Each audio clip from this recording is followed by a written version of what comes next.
maybe reaching for something, and I'm taking the back of my hand, okay, against his wrist, so wrist meets wrist, and I'm swimming out. Generally, when you do it fast, it feels like one of those, you know, what are those things called? The things that Jackie Chan has. He's just a very wushu type move that looks a lot more, you know, fancy and inaccessible than it might seem. But it's like I said, that particular variation is one that I've had a lot of success with. So he goes to reach. I put the back of my wrist against his wrist, and I swim out. As I'm pushing it out, I catch it, and I'm feeding diagonally to my cross hand, okay, and I'm grabbing the tricep. A lot of times when I see people do this, they're just kind of like putting their hand there. You want to have some prime real estate, okay? You have a lot of that natural grip right on his tricep, okay? He's not pulling backwards. I have that, okay? And a lot of times this is going to be a very sudden movement when I go fast, okay? So a lot of times, you know, especially in here, we teach like grabbing the far hip, and that's great, especially if you have an opponent who knows how to fight against that. He's going to be kind of running with me, so I gotta chase him. But a lot of times, even if you are going with a wrestler, this can be such a sudden and violent move, and that's what I count on, just the suddenness of it. So whether it's just grabbing the hand, or if he's going to maybe go for a collar tie, I'm like, no sir, respect my boundaries.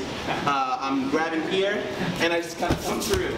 So there's going to be that sudden punch from it. So he goes, and I didn't have to worry about chasing him because I trusted the grip I have, and I was sure of it, okay? I'm not just putting my hand there, you know. There's a big concept of follow-through that is kind of pervades jiu-jitsu and wrestling and judo, and this is kind of the first sort of implementation of that. And it's a very simple one, but it's one that often people, I think, overlook.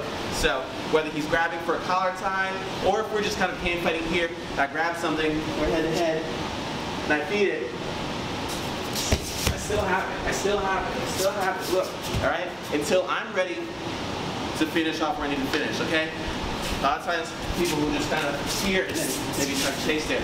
I need to keep it weighted and keep it until I'm ready to go, ready to go. Notice I kind of wave my shoulders into that, okay? So just to start out, we're gonna run a little drill.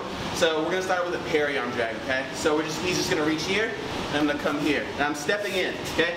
Stepping in with that cross foot, okay? So he goes here, bam, he's gonna reach the other hand, bam, okay? He's gonna reach the other hand, and we're just gonna go back and forth like that, okay? Do maybe 10 times each side, okay, and then switch. And then after you finish that, I'm not going to really put it on a timer. After you finish that, I just want you to kind of live goes a little bit, hand fight a little bit, get grips. You don't necessarily have to wait for him to come here. Remember, if his hands are here, if I have a grip here, I'm going for it. Okay? And we'll go over some things a little after this to set up how we can actually get him to the ground with that, which is one of my favorite things. Okay?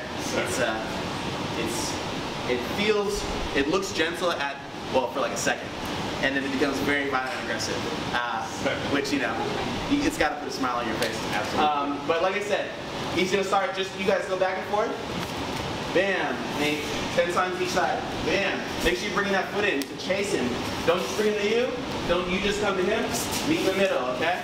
And so we're just going to go, and then after we've both done our 10 on each side, we're just going to kind of play around a little bit, experiment, see what we can get.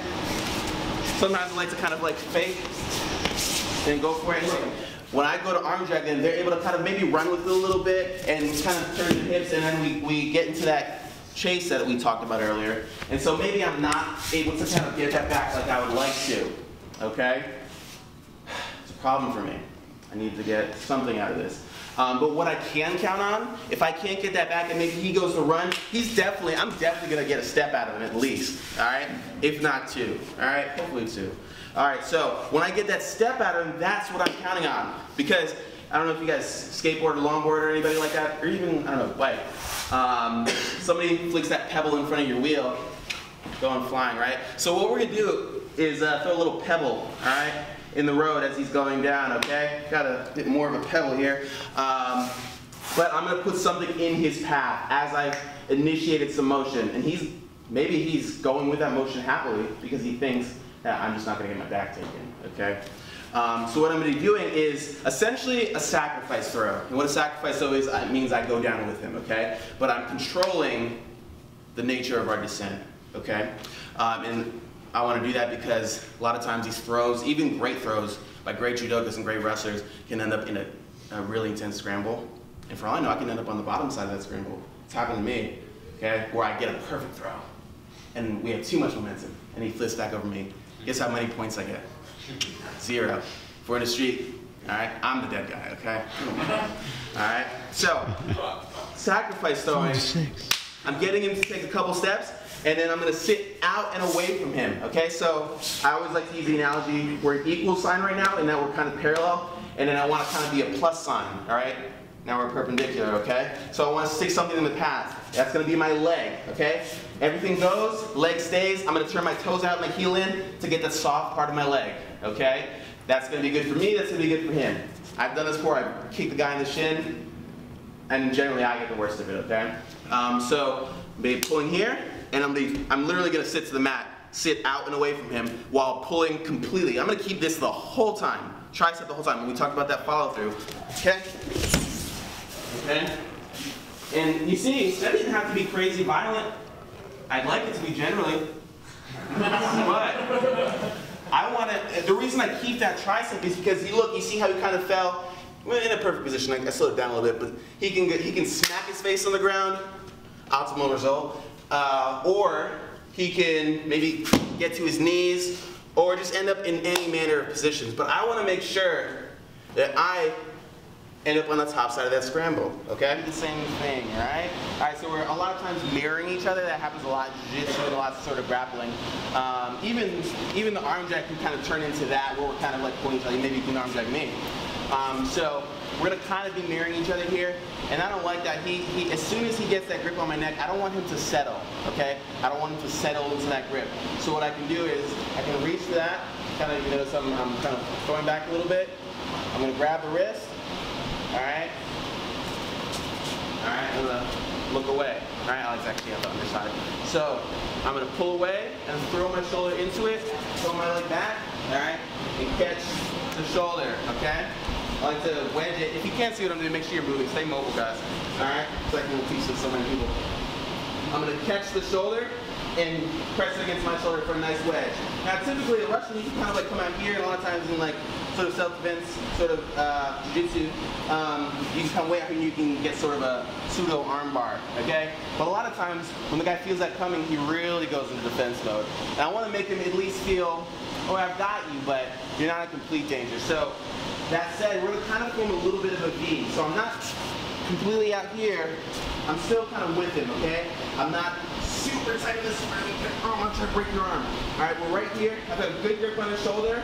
All right, good grip on his wrist, nice little C grip. All right, and from here we've got a couple of different options. Right now what we're going to work with is, Tim, point your finger.